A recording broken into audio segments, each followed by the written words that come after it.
Well, they don't make them like they used to, that's for sure. Look at this gorgeous hand-built Spanish 1972 Ossa Pioneer two-stroke trail bike.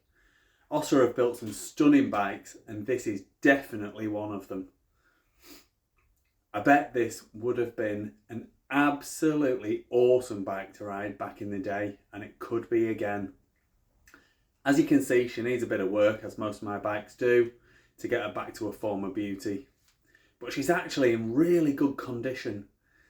The engine casings, the frame, the exhaust, and even the fiberglass panels all look usable to me. I've got the Nova certificate and the US title, so it'll be easy to register with the DVLA, and I can help you with that if you need.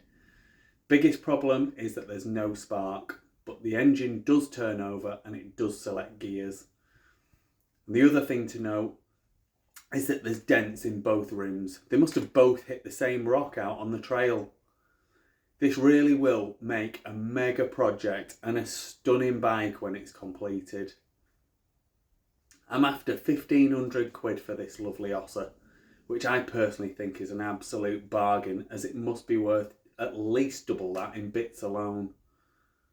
Anyway, watch the video, scrutinise the pictures, and any questions, please drop me a message and I'll try and answer whatever I possibly can. If you need things like an ignition for it or other parts, most likely I can help you with that too. Thanks for watching. Don't forget to subscribe or like my channel.